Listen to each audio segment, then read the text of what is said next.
Plato. I mean, the name alone just sounds important, right? For something like 2,500 years, his ideas about justice, reality, beauty, truth, they've been the absolute foundation of Western thought. His influence is just everywhere.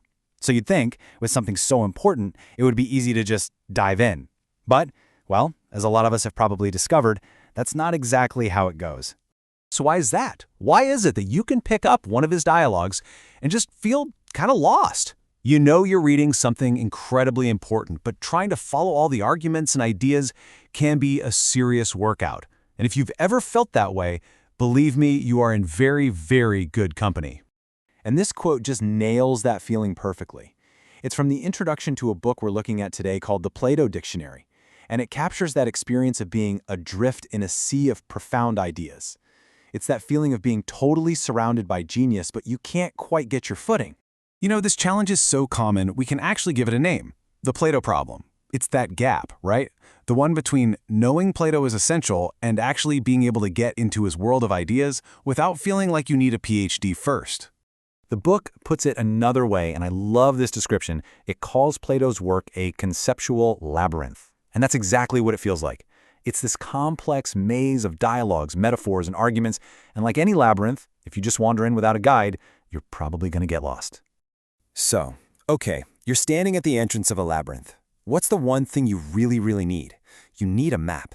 And not just any old map, but one that's made for the specific twists and turns you're about to face. And that is exactly what the Plato Dictionary is designed to be. It's not just a book, it's a map. It's the guide that helps you find your own way through Plato's world, not by just giving you a summary, but by teaching you how to read the signs for yourself. Now, here's what makes this so different. This isn't a book of Cliff's Notes. It's a linguistic map. The whole idea behind it is that to really get Plato, you have to get the specific language he was using. His words aren't just empty containers for his ideas, they are the ideas. They're the literal bricks and mortar he used to build his entire universe. So, how does that work in the real world? How can focusing on words and phrases actually unlock these gigantic, complicated concepts and totally change how you read Plato? Well, let's take a look at a few examples straight from the book. Okay, let's start with the big one, the allegory of the cave. We've all probably heard of it, but the details can get a little fuzzy. The dictionary just cuts right through the noise with this super clear definition.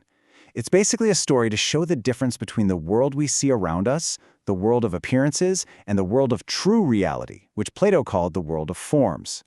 And then, bam, you get a direct quote from Plato that just makes it all click. The truth would be literally nothing but the shadows of the images. For the prisoners chained up in that cave, the shadows flickering on the wall aren't like reality, they are their reality. That single sentence is so powerful because it's about how easily we can all mistake an illusion for the truth. I mean, how relevant is that today? And that whole allegory points right to maybe Plato's most mind-bending idea, the theory of forms. The dictionary defines it like this. It's the idea that abstract concepts, like perfect justice or perfect beauty, or even the perfect idea of a bed, are actually more real than any physical object you can touch. Now, I know that sounds a little weird, right? An idea being more real than the chair you're sitting in? But check out this quote the book gives us. Plato talks about a carpenter looking to the idea or form of a bed before he can build a physical one. And suddenly, it clicks. The blueprint, the idea, has to exist first. For Plato, this was huge. It meant true reality wasn't here in our messy physical world, but in a perfect, unchanging world of ideas. Okay, so building on that, let's tackle a huge one, justice. For Plato, justice wasn't just about laws and courtrooms. The dictionary explains it as a kind of perfect, rational order. It's a state of harmony where every single person in a community and every single part of a person's soul is doing exactly what it's supposed to do. And here's the game changer. Plato's idea of justice starts inside us. This quote shows it right here. A just person is someone who has created order inside their own soul, where their reason is in charge of their emotions and their appetites. This was a revolutionary idea.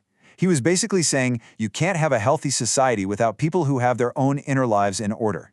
It's not just about politics, it's about self-mastery. So a map like this is only as good as the person who drew it, you know? To guide someone through Plato, you need an expert who can also make things clear. So who is the guide behind this particular dictionary? The author's name is Isaac Volpi. And Volp's background is just perfect for this. He's an expert in both history and philosophy, educated at the Sorbonne, and he brings this deep, rigorous analysis but presents it with a super engaging and clear style. You can tell he's not just a scholar, he's someone who is passionate about sharing knowledge, and that passion really makes this book work as a guide.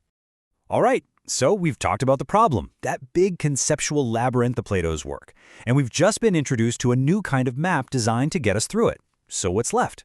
Well, it's time to actually begin the journey.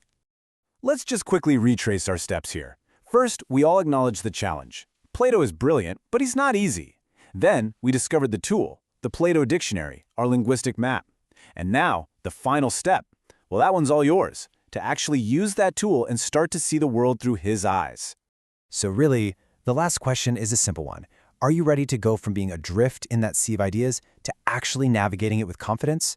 If you're ready to finally take on that labyrinth, then the Plato Dictionary is absolutely your essential guide. For anyone who feels ready to start that journey, to really transform your understanding and connect with one of the greatest minds in history, you can find the book by using the link right there in the description below.